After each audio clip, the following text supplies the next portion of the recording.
성공적인 노화란 무엇을 말하는지 살펴보고자 합니다.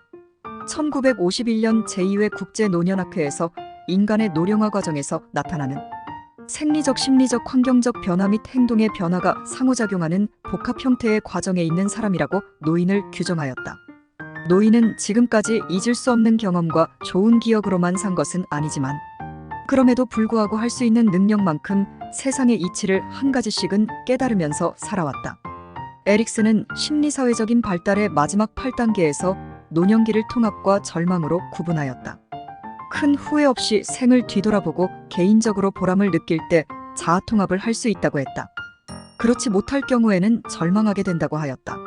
지혜는 높은 학식과 경제적인 능력 여부와 무관하게 오랜 경험과 노하우로 몸으로도 체득할 수 있다.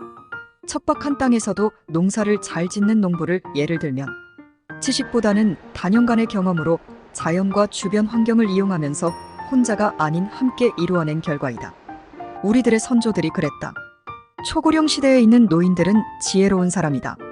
그러므로 존경받지 못한다고 주눅을 느낄 필요는 없다. 먼저 노인 스스로 높은 자긍심을 가져야 한다. 또 학자들의 연구에 따라 성공적인 노화는 다양하게 분석되었다. 로우와 칸의 모델에서는 질병으로 인해 무기력해지지 않는 것과 높은 정신력, 신체적, 인지기능, 적극적인 생활 참여로 세분화하였다. 미소를 잘 지으면서 인사를 정성껏 받아주고 심지어 먼저 인사를 건네는 어르신들을 만나면 절로 기분이 좋아지고 가까워진다. 그러나 언제 자신에게 다가와 인사를 하는지 눈치를 살피는 모습은 좀 안타깝다. 나이가 어리거나 만남이 있을 때에 다가가서 인사를 하는 것은 당연한 예의다. 간혹 인사 타이밍을 놓쳐 불편한 마음을 가질 때에 어르신이 손을 내밀어주는 여유 있는 일상이 되기를 바란다.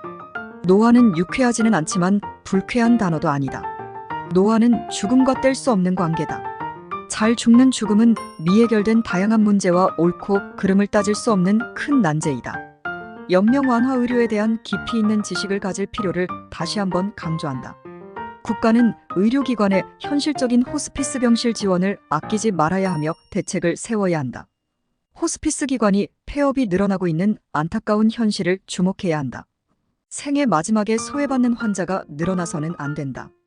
브라질의 완화의료 의사의 죽음이 물었다.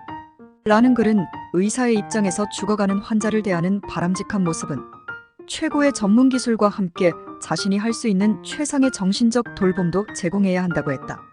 그것이 환자의 인간성을 지켜주고 안심하고 죽음을 맞이할 수 있는 것이라고 했다. 그러면서 살아있는 모든 이에게 어떻게 살아야 할 것인지를 묻고 있다. 노화를 조금 더 늦추거나 유익한 정보를 제공하는 관련 서적들이 많이 출판되고 있다. 최근에 읽었던 지속가능한 나이듦에서는 노화 지연과 연관된 유익한 기전들은 대개 유산소 운동에서 활성화된다고 하였다.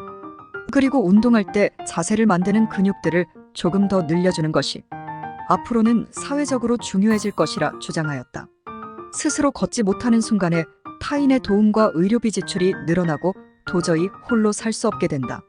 일반적으로 65세 이상의 노년 인구 중 10에서 15%의 사람들에게 이런 노쇠가 동반되어 있다.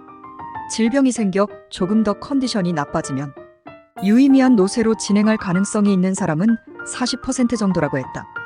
앞으로 마주하게 될 신체 건강에 대하여 가족, 친구들과 나눌 필요를 제기해 본다.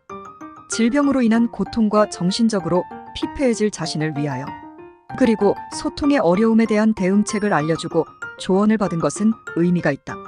전문가의 조언을 듣는 것도 큰 도움이 될 것이다. 노쇠한 노인이 되기 전에 자신에게 충실하게 살지 못했다는 후회하는 삶은 적어도 아니어야 한다. 웰 다잉문화연구소에서 알려드렸습니다.